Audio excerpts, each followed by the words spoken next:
Good morning, Giants. Welcome to Wake Up with Giants TV, where we believe that you could be a giant in your own world. And today we got Mr. Nicholas T. Smith on audio, a little less on the video. But today we're going to learn how an accidental author sold 60,000 copies. It's time to wake up the sleeping giant.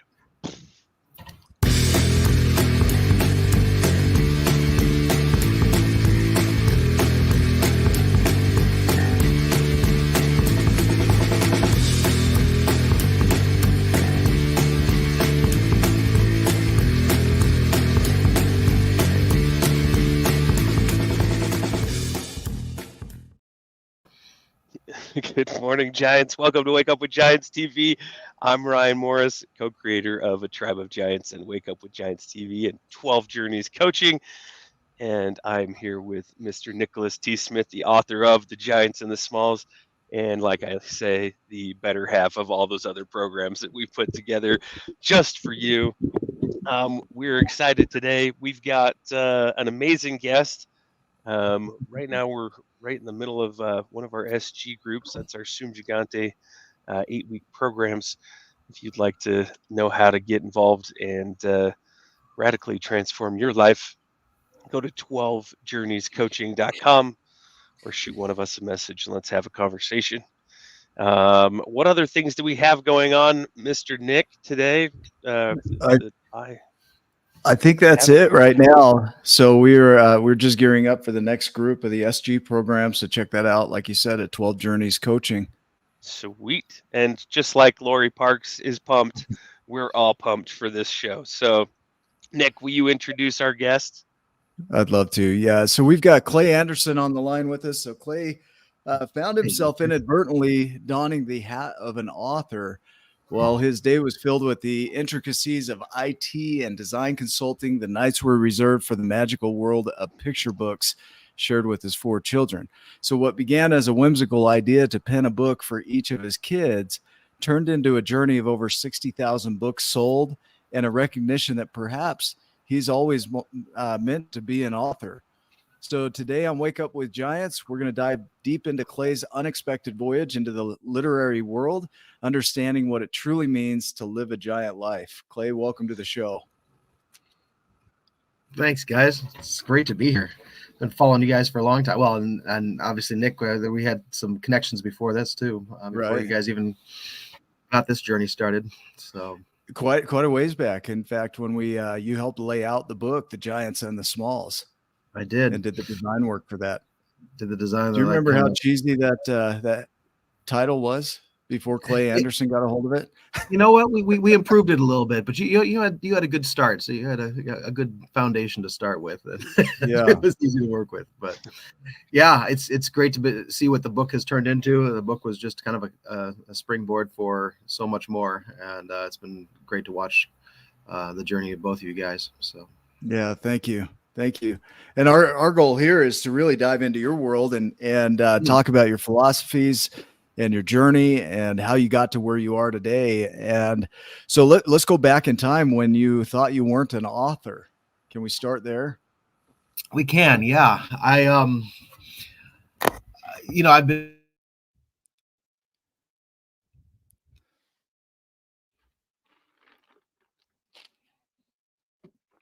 Did we lose him, Ryan? He was going to tell us all about the amazing story. I there he's on the writing or editing side. Can you hear me? Yeah. Man, this is going to be the best show ever because of the tech. Oh, dude, I hope this doesn't keep up. You can hear me though, okay now, right? Yes, yeah. You're like, I'm going to tell you all about the story. Go on.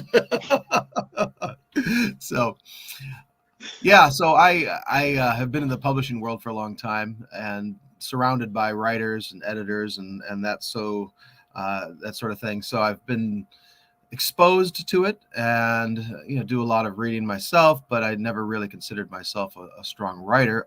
Although I will say over the years I would pride myself in the things that I would write, and it wouldn't even necessarily be a book or anything like that, but just if I was writing a letter or I did quite a bit of teaching, I used to be a youth pastor, and still do some ministry work, and that sort of thing. So there's been those opportunities where, the crafting a good word has been something that's always been important to me. But I didn't really consider myself an author, so to speak.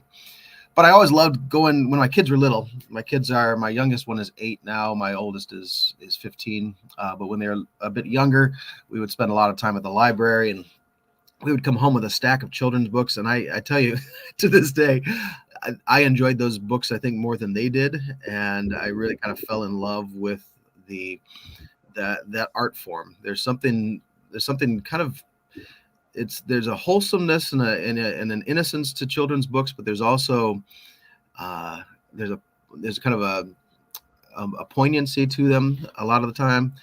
There's a wonder and awe, and there's just a range of things that can be explored. And I was just kind of taken by children's books. So I started to think when my daughter was about 5, my oldest daughter, who's now 15. So this is 10 years ago that the seed of the idea was planted. I thought, it might be fun to write a book. And so back then I started jotting down some ideas. And the first one that I started working on was the one that is now my bestseller, and it was the one that is written for my oldest daughter. It was not the first one I published. The first one I published was actually one for my son, and that was called Me, G, and the Locust Tree. And the Locust Tree is right there. I can see it from where I'm sitting, and it's kind of just a sweet title about growing up, and it was kind of I refer to it as my degree in publishing because it was how I learned everything, and it's where I got connected with people like Nick and people in James Malinchak's indie author group on Facebook, and now I've got hundreds of author friends that was kind of the unexpected part of that journey too. And I really, when I first started this, I had no real dreams of publishing, no real dreams of some community to be a part of, but all of that has come out of this, and it's been really quite a joy. So as you went down this journey, you mentioned there was a lot of learning. So you first went to the library, grabbed all these books, right? Became infatuated with the idea of the books, loved the idea of the messages, right? That can be shared through a children's book of all places. Yeah. Right. And it's not like you just set out and had this miracle book that just took off. I mean, was there some learning that had to go into that to be able to get to sell 60,000 copies? There was. And I do have a design background, like you mentioned, and I've done some design consulting. So I've done, I laid out your book, Nick, but I've done a lot of other book layouts. I've done logos, that kind of stuff. So the design part was something that I could handle, but I am not an illustrator. So I had to figure out how to hire an illustrator, B, how to provide the art direction that's needed. And you have to get a sense of the flow of a book and the pacing that has to happen. And so that's something that I had to learn. And that actually came fairly naturally, I felt like, but still the idea of telling a story and character development, a little bit of that. I'm still learning that. In fact, one book I'm working on right now, I'm trying to do a lot more character development for the 2 primary characters and that's challenging. I'm trying to figure out how to shape them and create a bit more of a story arc. And so that's the challenge that I'm at now. That with my second book, the one that exploded, that one was written in rhyme, and that was the first time I had written in rhyme. And you think, I've written little poems here and there before. How hard can it be? The problem is that your meter has to be absolutely perfect when you're writing in rhyme. If you're writing a song, the way you deliver the song can kind of fudge over bad meter. But if somebody's reading your words and you want them to read it in a certain way, it has to be written perfectly. And that was a challenge. I had no idea it was going to be that hard, and something that some pages of the book would come very quickly. Other ones I would have to rewrite them 30, 50 times to try to get them so that they would read smoothly. And I've heard from other authors and agents and people in the industry that a lot of traditional publishing houses won't even take rhyming books because they're so often poorly written. So anyway, I'm self-published, so I didn't have to worry about that. But that is something that I feel like I was able to accomplish quite well, and it's something that I really enjoy now. But it is still hard to have language that flows, language that sounds like it comes from your characters, language that's age appropriate for young learners and young readers, and then to actually communicate a message and to carry a story. There's just so much that has to happen. So all of that has contributed, and then all the business side of it too, and learning how to connect with as many as you have, Nick, and many others probably on this show have. You got to learn how to sell your product. You got to learn how to market. You've got to learn all the ins and outs of business. So that's new. Yeah. So it's multifaceted, right? So there's this skill that you had coming into it. Yeah. And I want to tie this into the 12 journeys a little bit, and then also with your journey of creating this. Yeah. But you come into this with some foundation of knowledge, but when it came to actually marketing it, writing, proficiently, you were good at the design and the layout, but you weren't good at the other areas, right? Right. And so I could imagine that there were a lot of insecurities that came up around it. Still are. And still are. Yeah. Good. Can you speak to that? I mean, because people think, you write this book or you've got this idea, I want to publish a book, because there are so many of us that have books in us, right? Right. And then our insecurities get in the way, and we don't step forward because we allow those to run. Yeah. And so how do you navigate having those insecurities running while creating what you're creating? Does that make sense? Oh, it does. And it's something that I continually struggle with. I've dealt with various levels of anxiety for about 10 years now. And that this has almost only seemed to exacerbate that to some degree. And so, and especially after, oh boy, my neighbor's got its blower on. I hope it's not too loud. But one of the things with that is that now that I have a successful book, there is some degree of pressure to follow it up. Like I can't release just kind of any old haphazard book that I want to release now. There is pressure to deliver, and that's not always easy. It's that kind of sets the bar high, and whether that's in my mind or whether that's a realistic expectation of the audience that I've built, it's kind of hard to tell where that line is. But yeah, there's that anxiety that how is this going to be received? You start to second guess little details about your book. How's somebody going to read this? Am I going to get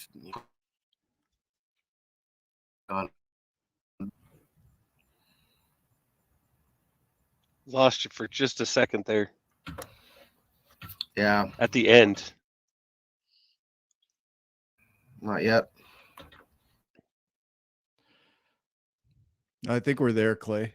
I think we're back. So the anxiety, that piece there, Ryan, I don't know if you can hear me there, but that anxiety piece is such a big deal because, a lot of it is we're trying to predict what's going to happen and play it out. And we just don't know, and right. So I think we feel that suffering, that anxiety when we don't know what the next steps are going to be. Yeah. Yeah. But we've got to step anyway, right? We do. Clay, it looks like you're back there, but the anxiety that comes up, I think you're muted out though. Oh, I can hear him. Can you? Okay. I should be in. Man, I love this, Ryan. The technology piece. It just indicates a great show here. Hey, there you are. So the anxiety component, it's many of us struggle with that. I've had anxiety, for decades now, and you learn to navigate it. So it never really fully goes away, but you learn to work with it. Yeah. And recognizing that it's okay to have these difficult emotions when you're creating something that's outside of what you've done before. But there's still some navigating that has to be done with those emotions because they get to come along. And so going back into it, we lost the last part of your statement there. My last few. But, Yeah. Well, yeah, it was just the idea.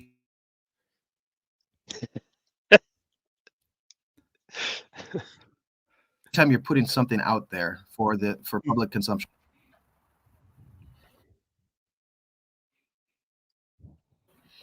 I'm going to try to switch to if you can hear me, I'm going to try to switch to my hotspot and see if that works any better. These shows are more and more becoming like life. You got to work with what you got. Sometimes deal with anxiety, and then this happens, and then you're like right now, like right this minute. No, I think it's great too.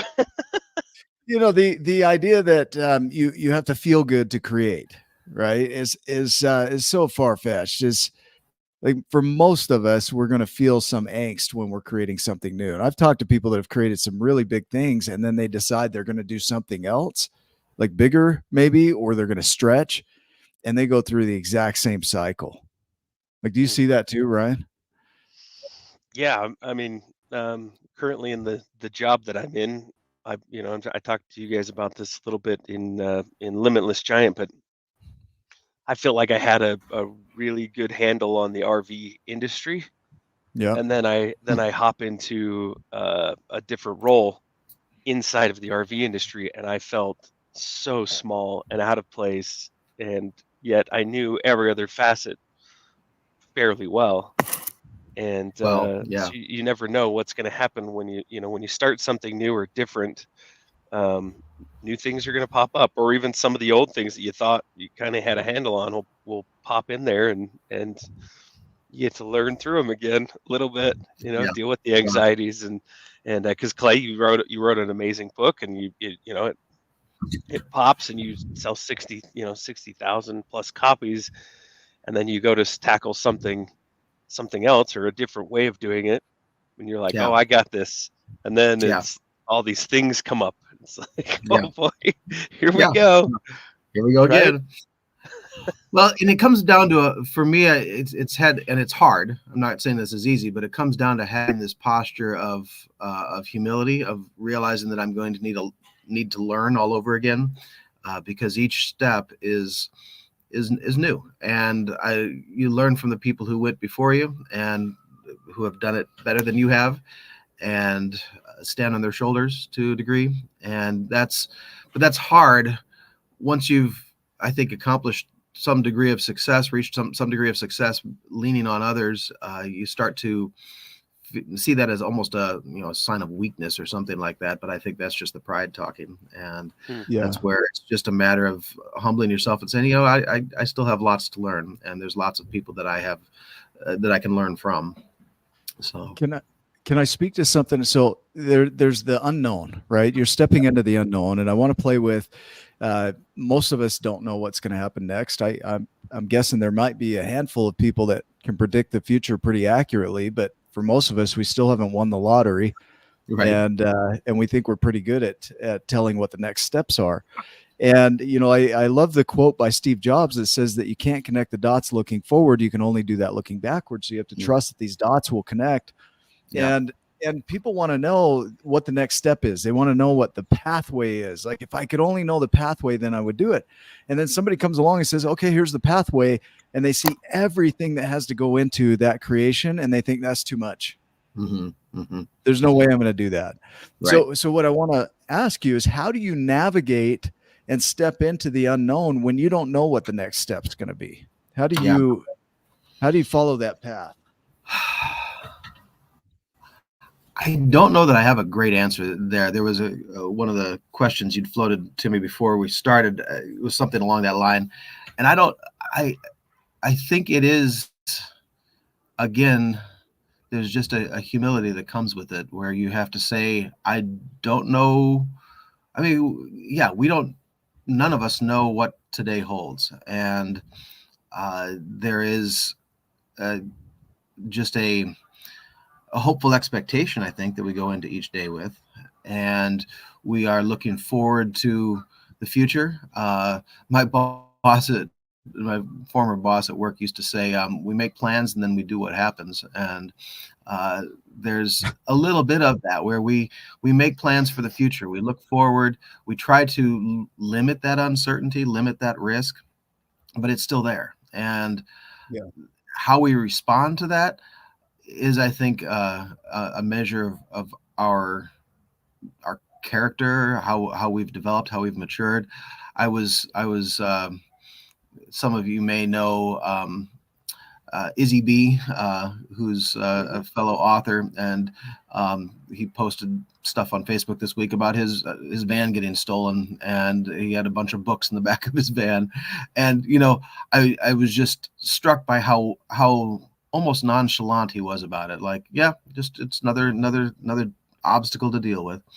And he and I have gotten to know each other quite well, and I love the guy. And but just it was, to me, it showed me who he was, because when you deal with hardship, when you deal with uncertainty, especially the negative kind of uncertainty, the positive kind is always fun, but the negative uncertainty, how do you respond to that? What do you react? Is it a stress reaction? Because that's how I tend to react, and it just feels like one more thing on top of everything else.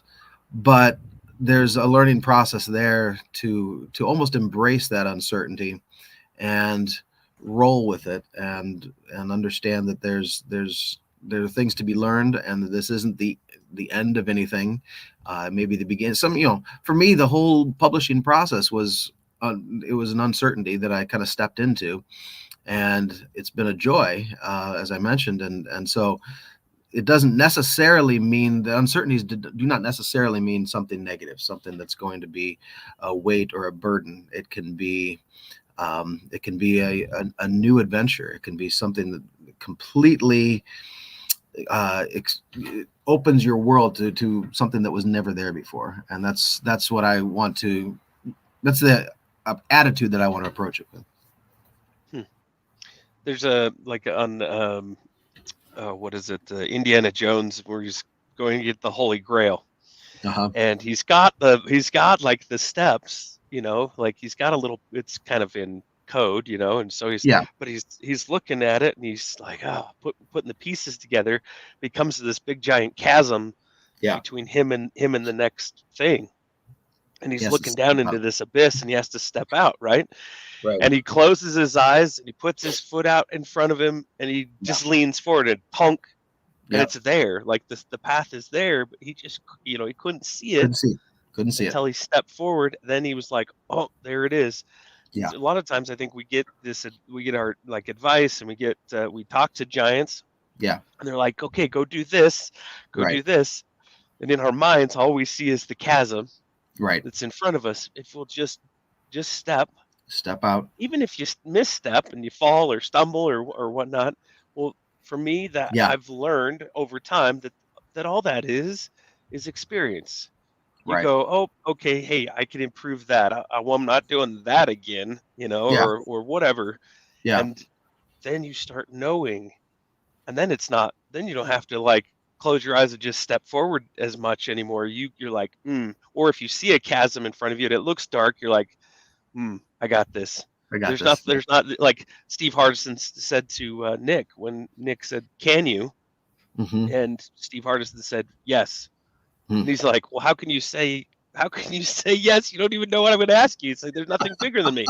I know I can get through this. He has enough confidence that no matter what's thrown at him, he can figure it out, or he can go find somebody that knows what they're doing and figure it out, Yeah.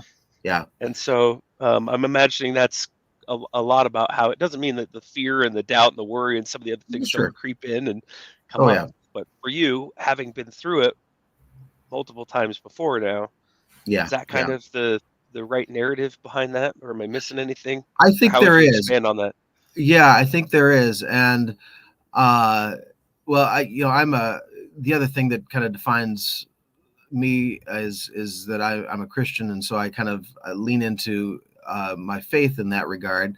And there are times where I've very specifically felt God calling me to kind of follow through with something. This is actually something that in retrospect, I feel like it was something he kind of put on my heart to do and to pursue. And I didn't expect it really, again, to go anywhere, but I felt like there was a nudge to pursue it, something that I couldn't neglect, I couldn't resist. And so anyway, so that's, yeah. So in my worldview, that's kind of where I lean into those sorts of things, and where I feel nudged to demonstrate a faith in what I sense is God's calling on my life to do these different things. And there have been challenges, and there have been times where it hasn't played out the way I expected it to. And but I look back and I see times where there was a learning process that was needed, things that I needed to grow and develop personally before I was ready for a certain phase of life. And so those, in retrospect, I consider those kind of divine timing, that there was a need for me to develop in a certain way or learn a certain thing before I was ready for that. I was hoping that the way God would teach that would be a little easier than, I know. just throwing us into a tailspin and a spiral, right? I know. It's like, easy, buddy. He's like, watch this. Yeah. They're gonna learn something. It's never easy. And so yeah, it really it's growth is hard. Growth is always hard. It is. I love that these shows come up and the topics tend to flow where we're at, in our lives too. So, I mean, you're at a certain point in your life, and we're at a certain point in our life and our creations. And, there are setbacks, there are disappointments, there are frustrations, there are, things that we thought it should go a certain way and it didn't go the way that we thought. I'm feeling that now. It's like we had these dreams and visions for certain things, and they're playing out a little differently. Right. And so for me, I'd love to hang here, but only if you want to hang here with me around navigating these setbacks, because not every author is going to go out there and sell 60,000 copies like that. Yeah. Right. Right. And so when you have something in mind, how do you stay in a surrender state? How do you stay in a trusting state, in a flow state? Yeah. And just know that things are going to be, it's going the way it needs to. Does that make sense? It does. Well, let me respond to that. There was a huge setback that I experienced in my mid-20s. So I went to school to actually become a youth pastor. That's what I felt like was my calling. I love working with that age group, middle school, high schoolers. And so right out of college, I became a youth pastor for several years. And I was in a church situation that ended up not being very healthy, and I ended up kind of losing my job. But also it felt like a real slap in the face to my dreams, I guess, as well. Is that's what I felt my direction was. And all of a sudden the door was kind of slammed. And one of my mentors at the time, actually, I think it was wise. I don't think he was malicious about it at all, but was questioned whether that was really where I should focus my time and my efforts. And so that's where I kind of entered a season of hopelessness, if you will, or of just confusion. Like, okay, where do I go from here? We didn't have any kids yet. I was newly married at the time. And just, it felt like the rug had been pulled out from under me. Like all the things that I was leading toward that wasn't the direction that I was going to continue in. And so I ended up getting a job in IT, and it was at the beginning of the web. The website, the internet was a new thing back in. This was in 1998, and a few people, knew what websites were, and had some email addresses. AOL was a thing. AOL was a big thing, and that was just the start of all that. And I got it on the ground floor at a company that I've now been with for 25 years and have loved working with this place. And so it was a new direction, and I didn't know it at the time. And again, this is where I think there is, for me, it's been an act of divine providence where, okay, God shut that door, but he opened another one that I wasn't expecting or necessarily even wanting at the time. And there was still a grieving period where I had to kind of let go of the old to embrace the new. And that took some time. But the great thing is, like, I have continued to stay involved. I'm not a youth pastor, but I've continued to work with youth all of those years. And now I've got my 3 oldest kids are, I've got a high schooler and 2 middle schoolers. And so I'm with them all the time. And I'm involved with, youth ministry stuff with them now. And that's just been quite a joy to see them. And so there's so many things that, and I've loved all that experience. I did a lot of teaching. I actually learned, that's where I started my graphic design stuff, is when I was working at a church and we did, logos or flyers or t-shirts or that kind of stuff. And so that was actually the foundation of a lot of that sort of thing. And I kind of learned that. So you see the path again. I think, in retrospect, you look back and you can see all the dots connected, but you can't see them going forward. And, but in retrospect, you see, oh, that came from here, that came from there, and it all led into this river. All the Sometimes streams. God takes us kicking and screaming too. Like he Oh, just goes slams the door shut. We're holding on to the door jam. Like, Oh yeah, no. I don't want to Oh, go. Like but a I had toddler vision. tantrum, right? Yeah, like I Yeah. don't wanna. I know, Right. and that's exactly how I was. And to me, it felt like a loss of not. And this is one of the challenges, I think, are what we do and our vocation sometimes gets too attached to our identity. And so you strip away one and your identity falls apart. And I want my identity to stand alone outside of the things that I do. The things that I do are important, and they are a part of who I am, but they're not the core of who I am. And so I think that's critical, and that's something I had to learn. That, especially right now, like we're in a phase where Ryan's shifted directions, not with the Giants, but in his own world. I've got that going on in my own world. I know I'm not the only one. I've always worked while we built the Giants and the Smalls. And there's this in-between stage where, like you said, you hope it's divine providence that you're going in the direction you should be going, and learning to trust that. Is a challenge, because some days you'll be really good at it and other days you're really terrible at it, right? You're cursing the world, right? And but in all, as I look back in my life, every dot has connected. I wouldn't be where I am today without what has happened.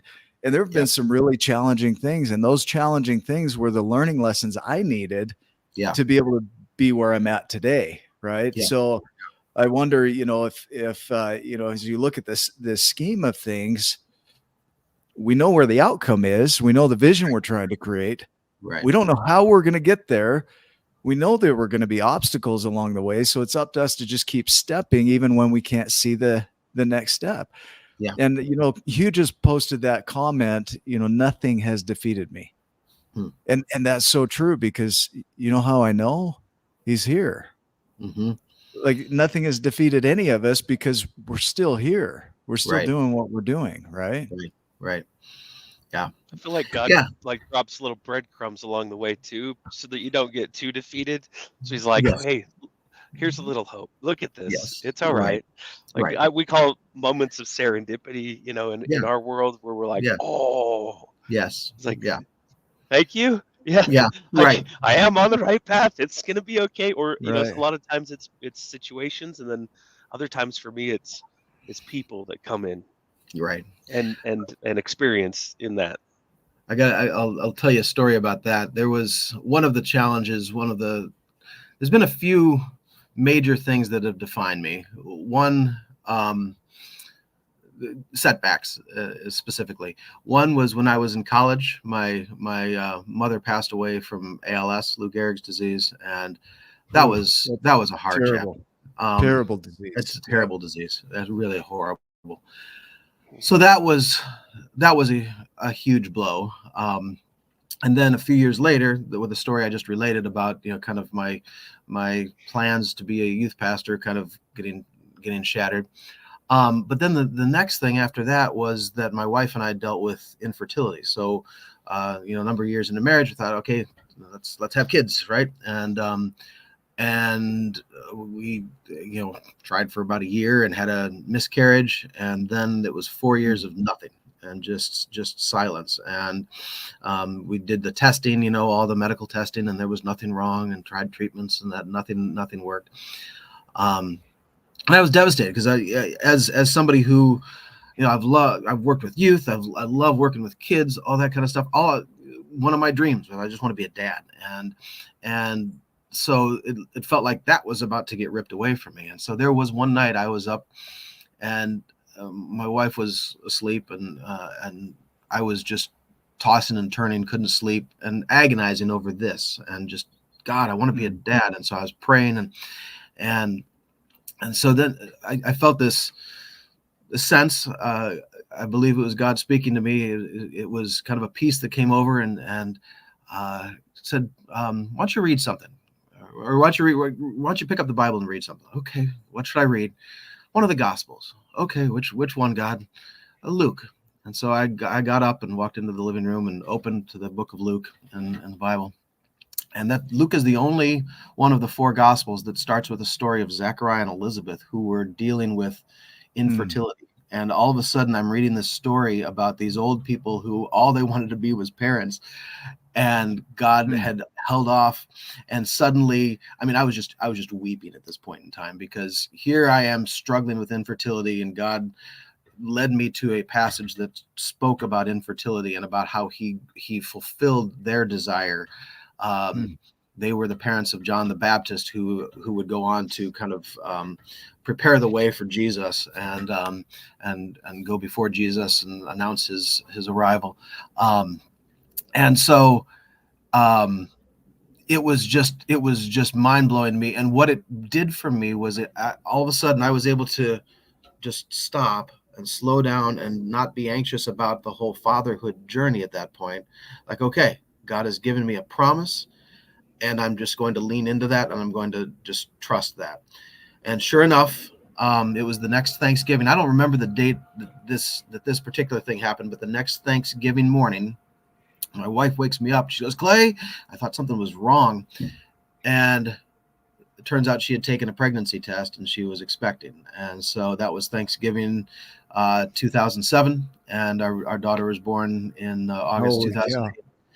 And yeah, and now we've got 4 kids, and it's been such a joy. And so anyway, there are those things where those setbacks just they are devastating at the time, but part of it is because you can't see what's over the horizon. Right. You can't see the uncertainty, and you can't see what's ahead and the joys that are ahead. And so that's where I keep having to remind myself when I get anxious that there is hope. There are good things ahead.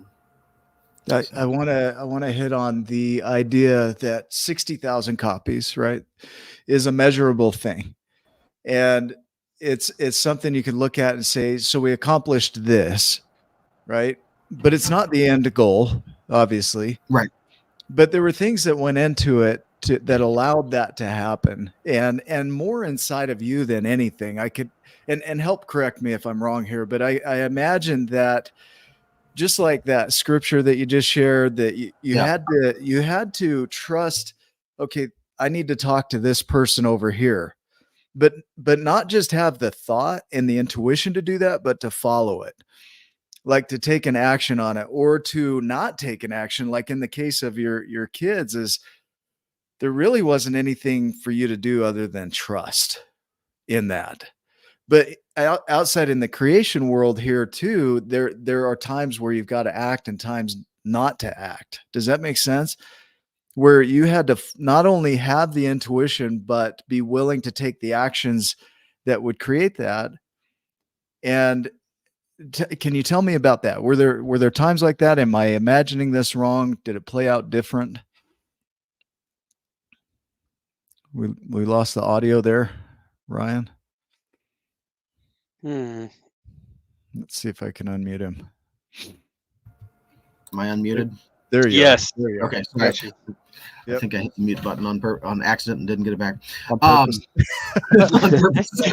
You don't want to hear anything more from me, right? Yeah, you didn't want to hear that part. You guys, are you ready for this? That's right.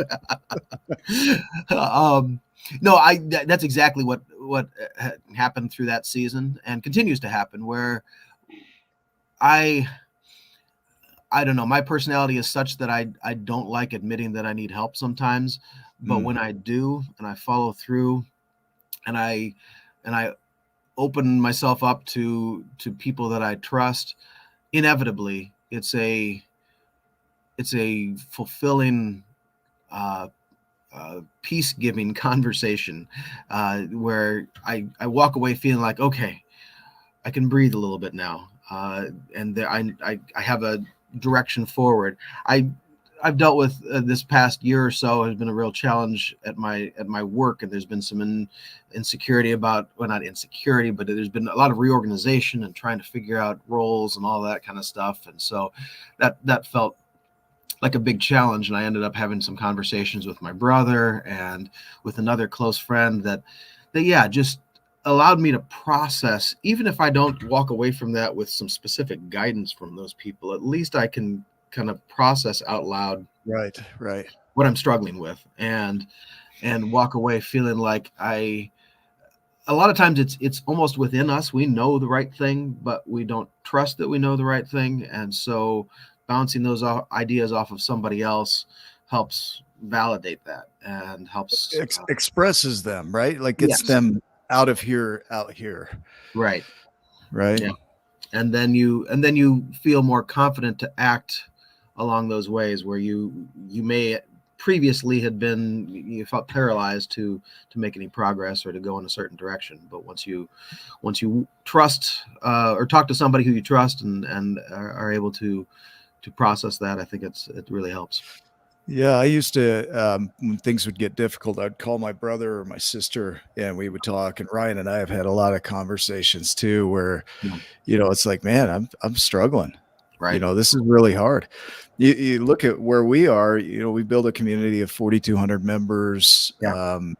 We've taught people all over the world. Yeah. And it's still a challenge. It's like, it's not something where we can kick back and say, hey, let's provide for our families with this thing. We still both work, and so you're like, just like you're still working and you're doing your dream. Right. And there's this societal pressure of, and maybe it's not everywhere, be the entrepreneur, be out there.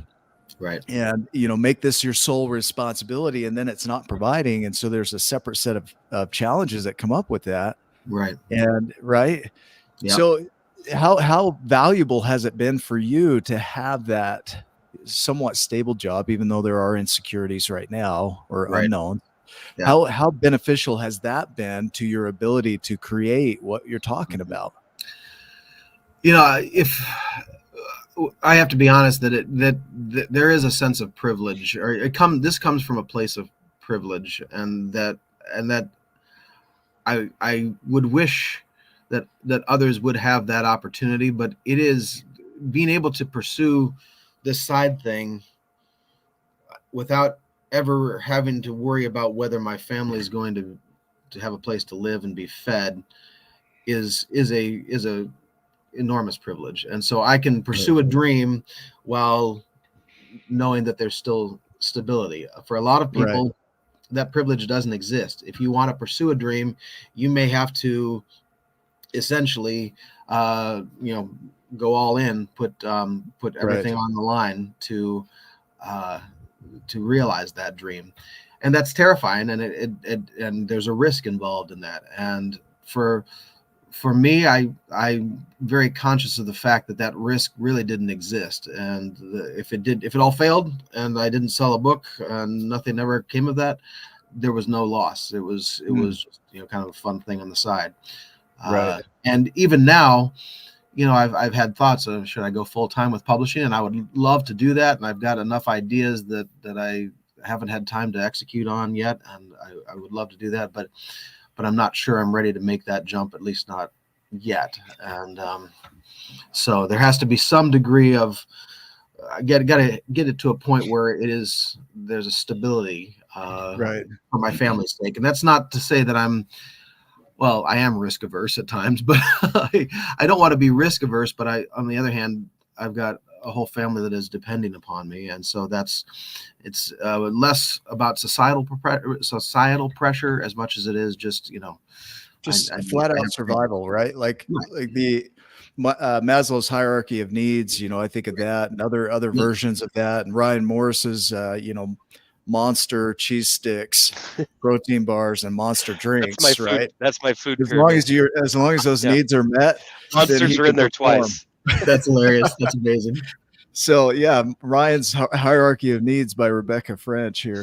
It's the value of having that stability. I mean, I see it in my own life is when there is insecurity there's insecurity everywhere. I think it was T. Harv Eker who said, how you do anything is how you do everything. And essentially it really is, you express in every area of your life. So if there's an insecurity in one area, it might show up in other areas too.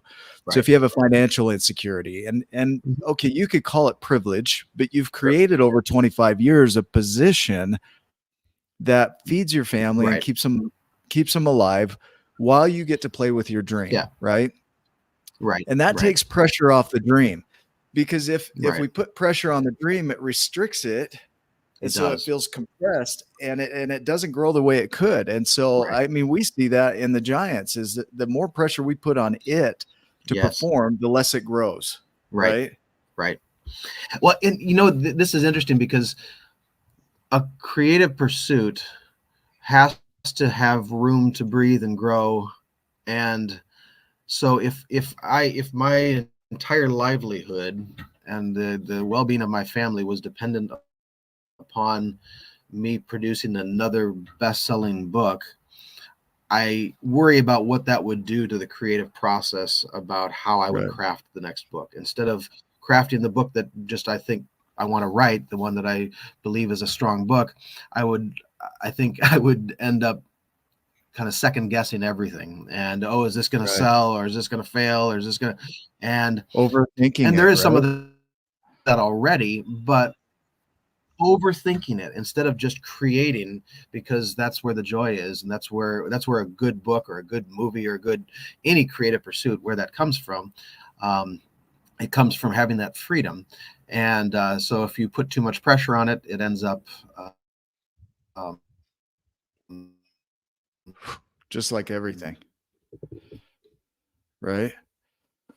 So just like everything, anytime you put pressure on anything, it tends to restrict the growth of that thing. Could be relationships, could be creations, could be jobs, right? Yes. So, and people might say, well, pressure creates diamonds. Yeah, I guess, Nick has a thought on this too. Like this comment from Jennifer is that, like you need it, like the publishing a book, getting the illustrator is a huge part of that. And you might only have a certain amount of funds, and you have to have the priorities. You got to feed the family and the animals and do the certain things to stay alive. And then the creation gets whatever is left over. And sometimes there might not be any left over. Nick, it took you a long time paying the illustrator just a little bit at a time as you win. It did. Can you speak to that? Yeah. So 2011, do you want me to speak to it or Clay? You and then Clay probably has some advice and some thoughts around that too. Yeah. So I found my illustrator back in 2010, 2011, and he was phenomenal. He was everything I wanted. And I did a Kickstarter campaign for 10 grand to pay for illustrations back then. I thought, oh, this is going to be great. Well, I raised $800, right? Wow. I failed. I not only missed the mark, but I missed it substantially. And my wife at the time says, look, things have got to change. Things have got to change, or our relationship's going to change. And I was hoping to do coaching and speaking and writing and everything full time. And we just flat out were not making it. And so I made the commitment to her that I would go back to school and get my degree and get a job. Yeah. And I shelved it. I put the illustrations on hold for nearly a decade. I picked them up. Actually, it was 7 years. 2018, I started paying for one illustration a month because that's what I could do. Mm-hmm. And I paid over a 1 year span for my illustrations, Yeah. and they're beautiful, They and are. it was worth it. And it still, the book still wasn't published at that point. It wasn't until 2020 that we actually did our Kickstarter and launched right when COVID hit. Yeah. That it actually got into print, and that's where we've grown since then. But it's been a long, slow, patient process, and part of that was me getting stable in my own life so that I could pursue that, because sometimes you can only do one illustration a month. Sometimes you can only do one little thing, and if it takes you a year because of that, I think biblically it's the Rachel and who was it? He worked 7 years, right? Yeah. And then another 7 years. Yeah. Right.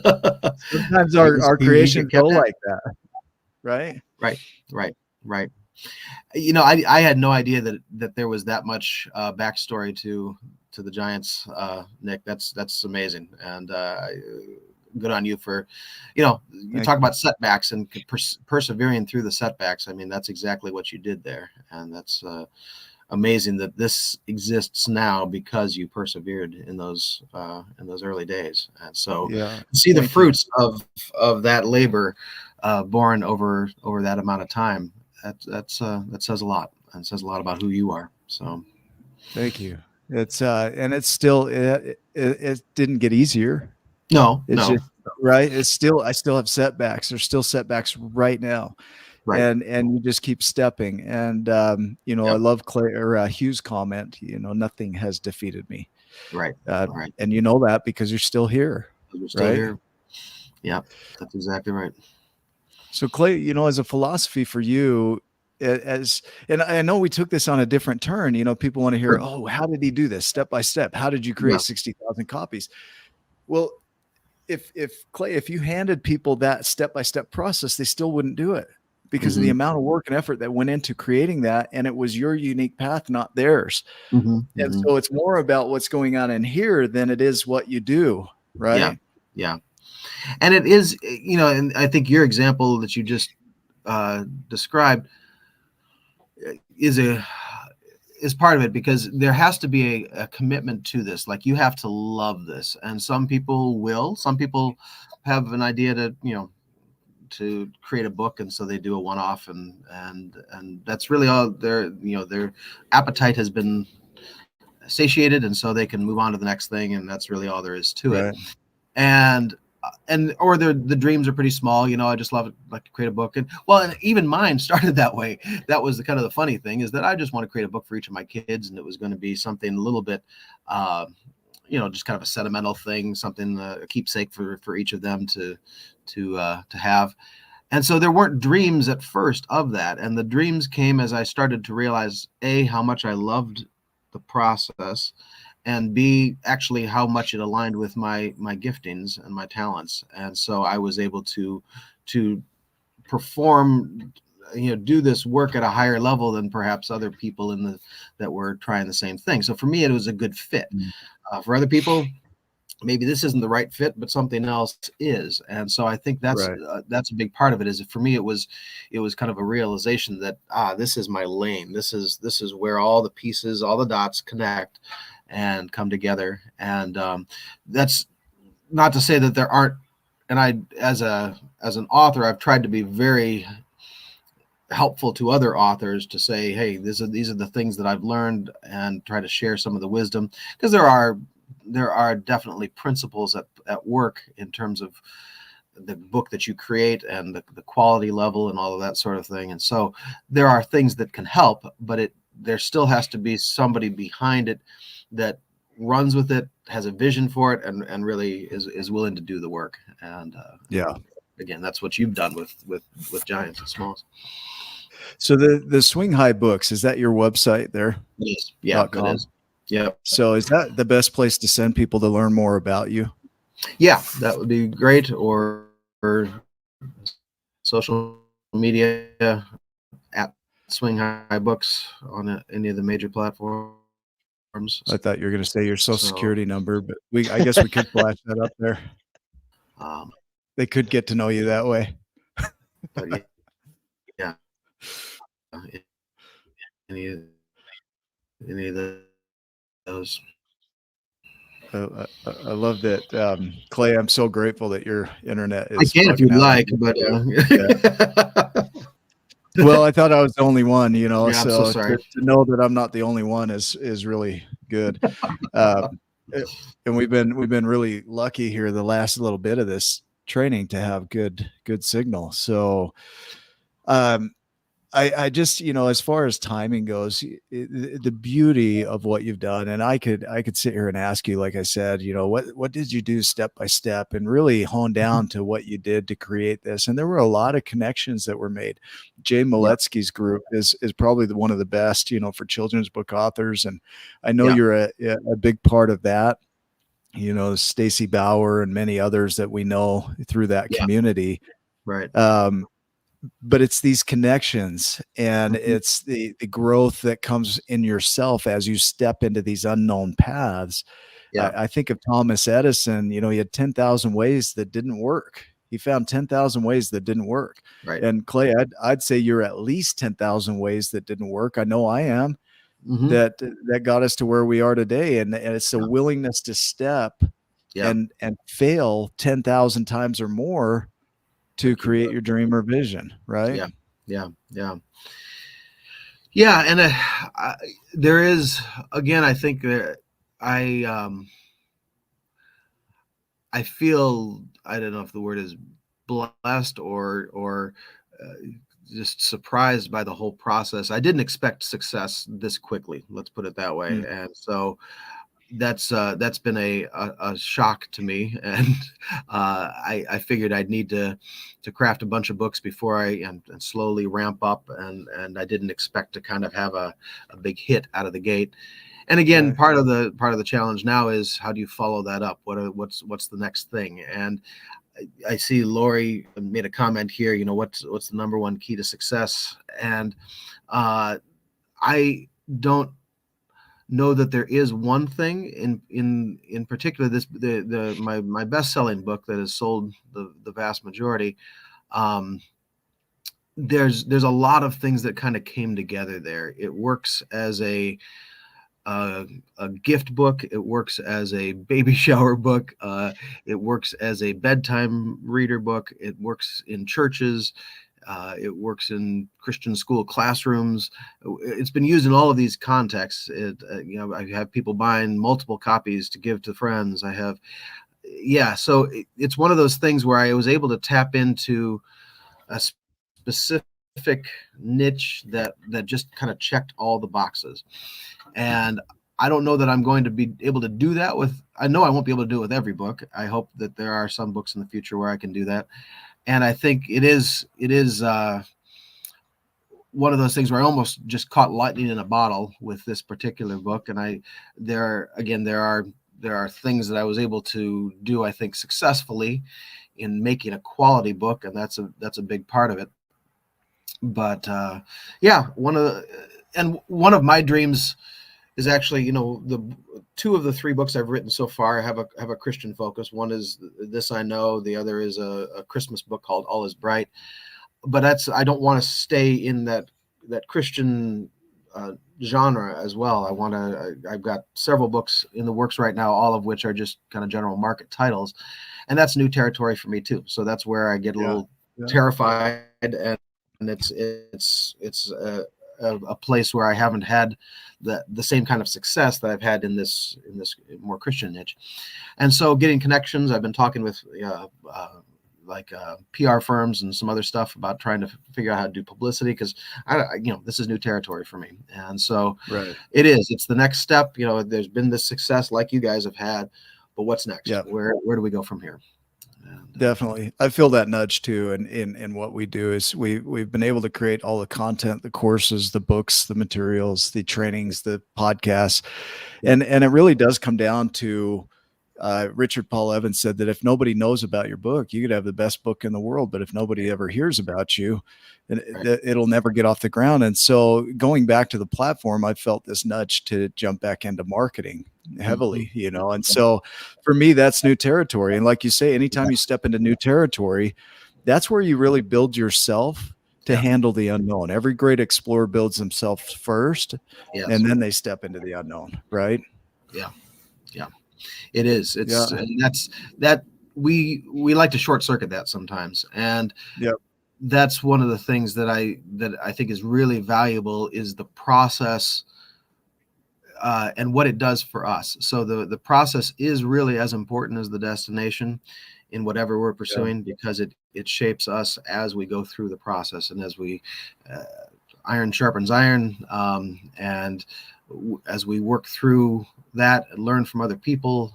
It really is. It shouldn't be something we try to short circuit and for a quick buck or a quick success. So beautiful. Yeah. Powerful. Ryan, what other thoughts do you have, man? You know, our title's a little bit of a misnomer because it's an accidental author. I think God knew all along what Clay Anderson could do and what he was capable of. And each of those phases in your life were there to prepare you for what was coming. And we talked about that, but I believe in accents. Me and Nick talk about it all the time. I believe in divine timing, and then you're right on time. You're exactly where you were meant to be. And Clay, you have blessed the lives of thousands and thousands and thousands of people, maybe even millions of people at this point. And I know millions of people because the ripple effect, because of what you've done and the messages that you've shared, and the people that you've talked to and worked with, and they carry a bit of you, right? And the things that you've taught them into their world, and then keep sharing it. And I'm so grateful. I see patterns in a lot of the people that we talk to, in their story, in how this all works. And for everybody, it's a little different, but they all go through these journeys. And I'm so grateful that you're doing what you're doing, that you didn't just give up. You didn't quit when God slammed the door on you. You had choices at that point. And you made the decision to do this and to keep going. And I hope you continue to keep going and doing the things that you're called and led to do. And keep stepping forward, brother, because you're making a giant impact in the world. And we appreciate you sharing with us today. Well, thank you. It's been a joy to hang with you guys and chat. So keep doing what you're doing as well. It's been so fun I haven't been in the mix with your community, but it's just been so fun to at least watch from the sidelines and see all the cool things that have been happening. So thank you. Clay, before we wrap up, are you okay for just a minute more? Oh, absolutely. I've got as much time as you need. So. Okay. All right. Couple hours then. You good? Yeah. Good. Let me go top off the coffee and I'll be good. No, like I just have I love this question. I asked it in the so we're preparing for the TUB event in Birmingham in the UK in May of 2024. And so I'm going through on these master classes and interviewing the speakers for this huge event out in Birmingham. And one of the questions that we ask is there a question that you wish somebody would ask you? And what would it be, and how would you answer it? Oh, wow.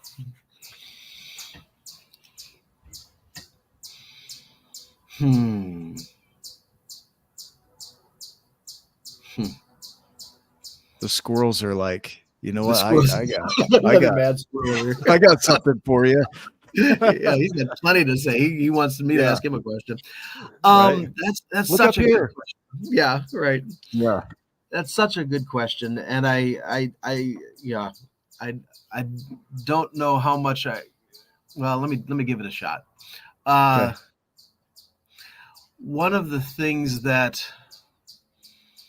I've been wrestling with, and I've actually started notes on a book that I don't know if I'll write or not, but this would not be a children's book. This would actually be a adult book. But I just, one of the struggles I've had, and this is coming from a Christian point of view, as I've seen such a a degeneration of our conversation and our understanding of one another.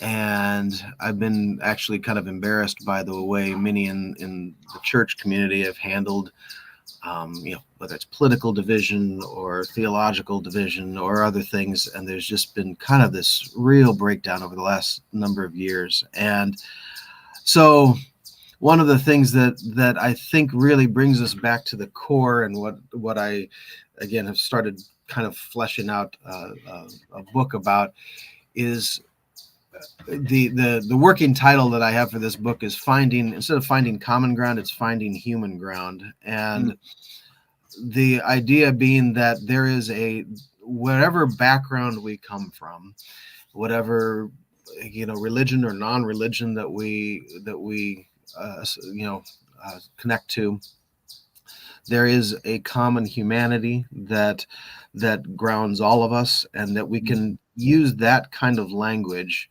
to work through some of our harder issues. And so that's what I've been trying to flesh this out. Like, if we approach this from saying, start here. We may have differences of opinion about all these issues up here, but let's start with this common ground of we are human, and we are going to reaffirm our common humanity, and then build from there and dialogue from there. That's I think one of the most critical things we have to do right now. And you see these situations like the wars going on, Israel, Ukraine, all of these massive situations where humanity is lost in the process, and there is not a common understanding. And you just want to have everybody take a break and slow it down, and have some reasonable, rational voices at the table who can say, okay, this is our priority. We are going to reaffirm our common humanity and work from there. And so there are many people who don't want to do that. There are many people who would reject that notion that there is a commonality between all of us. And this is beautiful. Yeah. And it's where so much of our conflict comes from. And when we dehumanize another person, or we dehumanize as a whole nation of people, even, that's where things fall apart. And so anyway, that's just something that's been on my heart a lot lately, and trying to figure out how to encapsulate that and try to figure out how to share it. And so that's something that I feel like God's been putting on my heart, and I've been wrestling with that, and I hope something comes of it, quite honestly, but we'll see. Yeah, the question I heard in that was, Clay, how would you heal the world? Right. Yeah. And that would be your method, is to create that humanity. And that's something we've strived to do with the Giants, is keep it so neutral. It's such a neutral term that it applies to everybody, regardless of their background, or what their beliefs are. And we really try and maintain that. We've had people on here that are atheists. We've had people that are mystics, pagans, Buddhists, Christians. Yeah. We all have that common humanity. I think that's a valuable thing.